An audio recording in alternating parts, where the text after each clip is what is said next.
Tobago is currently under a state of emergency as the island prepares to take a direct hit from approaching Category 4 Hurricane Beryl. Even before it approaches landfall, Hurricane Beryl has been described as the most violent storm to hit Tobago since 1963. Reports are coming in that before Beryl makes landfall with Tobago, it may become a Category 5 hurricane by that time. As we pray for Tobago, I want to remind you guys, this is very serious. This is not no time to have no hurricane lime and things like that. Stay in your house and be safe. The Prime Minister has disclosed that his government has allowed to accept school-aged children from the hurricane-ravaged islands of St. Vincent and the Grenadines and Grenada to stay in Trinidad and Tobago through the summer vacation. Carriacou, a small island off Grenada, has been wrecked by Hurricane Beryl. The Trinidad and Tobago government is currently organizing relief supplies to be dispatched urgently. Given the level of destruction that these islands faced, Trinidad and Tobago is truly blessed. So my question is, do you all think that Trinidad and Tobago is truly prepared to face a major hurricane? Let me know. This week, Hurricane Beryl became the earliest hurricane in history to reach Category 5 level in the Atlantic Ocean before battering the Caribbean. Currently, Hurricane Beryl is on its way to Jamaica, bringing with it life-threatening winds and storm surges. But can this be the new normal? Let's be real with ourselves. We have all seen reports that says the earth is getting hotter. That means that the oceans are getting warmer as well. Climate change is a real thing. And climate change can make these disasters become more frequent and intense. Just the fact that we're seeing events like this so early into the year is unprecedented. And it makes me ask the question, can this be the new normal? You all let me know. And pray for Jamaica. The Bail Amendment Bill is the most recent bill to be passed in the House of Representatives. This bill was passed with the help of the opposition as it needed a special majority to pass. Basically, the bail amendment is made to restrict the provisions of bail for people who are charged with serious offenses. So my question is, do you think that the bail amendment bill will have any effect on crime? Let me know.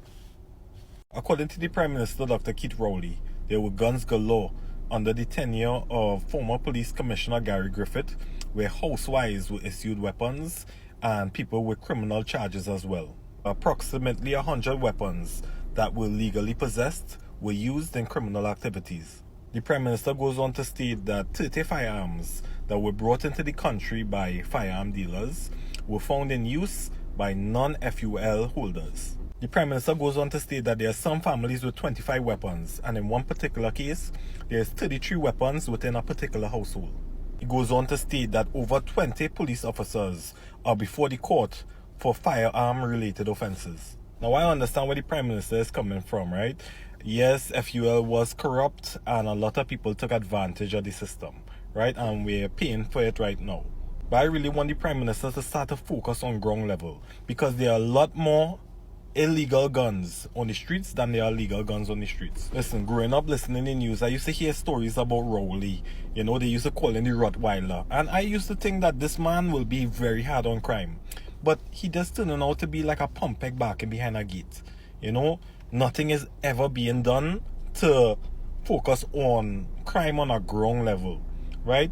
Nothing is being done to focus on crime on a community level. Right? And the citizens that's out here, they're suffering. Y'all let me know what y'all think. So what is the purpose of the media when the government owns a portion of the media company and government ministers are sitting on the board of directors of these same companies? So basically the media reports the news and they also serve as an intermediary between the government and the citizens of the country.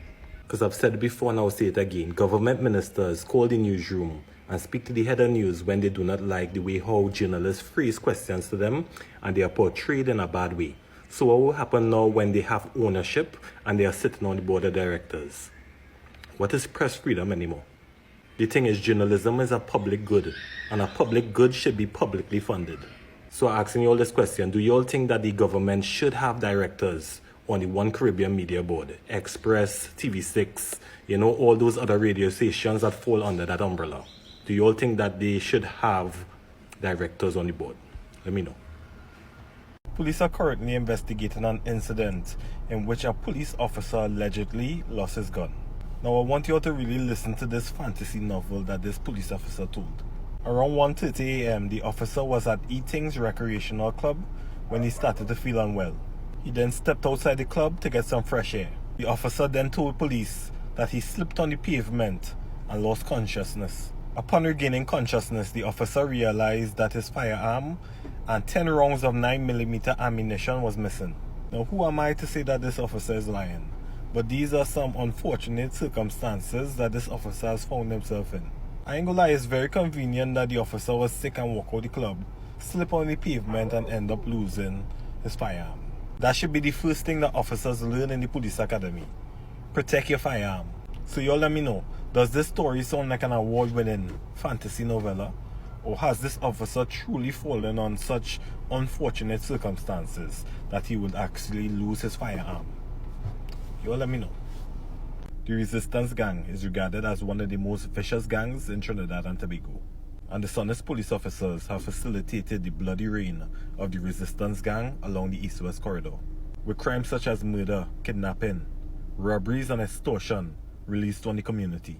A recent intelligence report shows police participation in the origins of the Resistance Gang, the primary shot caller, and the inner workings of the gang. Listen, I don't understand. So if you all know that there is police participation in the gangs, why are these police still within the TTPS?